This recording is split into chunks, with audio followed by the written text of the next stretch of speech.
Okay, to end, I have a story. Gusto mo ang story? Kus dapat yun. Kus dapat yun.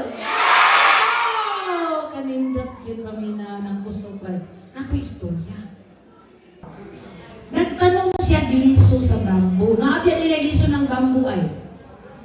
Dayon, everyday, yan ang ibubuan. Ang bambu niya, balik-balikan niya everyday. Hala, 1 year na lang. Wala mang yun may tubo. Wala mang yun may tubo ay. 2 years na lang.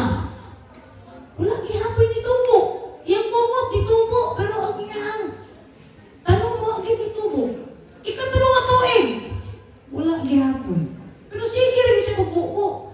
Isto ay boy bambu, tubo na ni tao diya, tubo na kay mahal kay ang bambu. Upat ka tuig, lang saman. Taas na kayang bumot ang bambu pagyapon ni tubo. O ayaw ko magmatawa, pwede rin naman. Pagkalima ka tuig. Hala, amazing. Lang saman.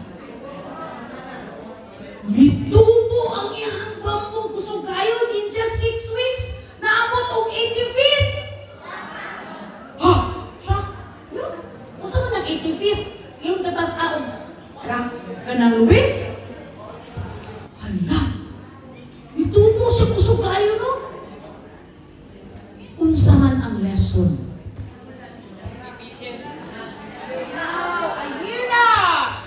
Patience. Katuli ang ilimang katuig nga wala pa nakiti ang tubo sa bambu. Ang una day atong ipatubo ni iyang roots. Bisag asa na abot iyang roots.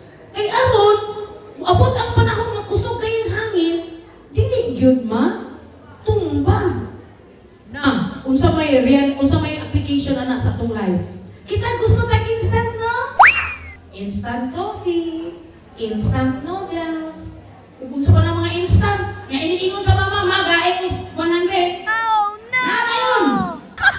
Ang tao karon gusto instant. Pero dili man dahil na maayo ng instant. Nindot gid itong dili, dinali, dali. Na ay patience. Kay aron, sakto og pundasyon.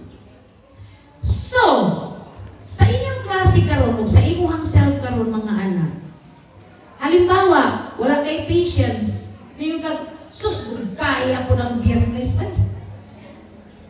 gusto mo kang abot ang Biyernes, kay, wait klase, una-una na lang ka, absent. Una-una ko ng Biyernes. No? Two-way. Kung lisod ang klase karon, padayon lang yun.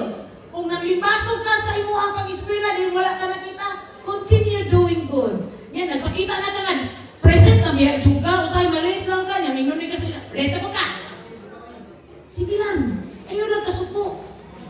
Patience. No? Patience. So, mauna siya, ang 3 things na akong ibilin, you have to think about your life, yan naatak ka ron, wala taugma. Na ay choices, good and bad. Unsa ka, 10 years from now, good gihapon or bad. So, what do you choose? Good or bad? Good. Diman anak ko na ha? Manglabay yung sagot? Dili. Gamay ra kayo.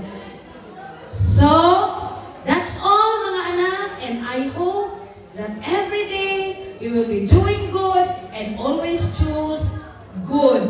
And always remember that we are not permanent in this world. Na atay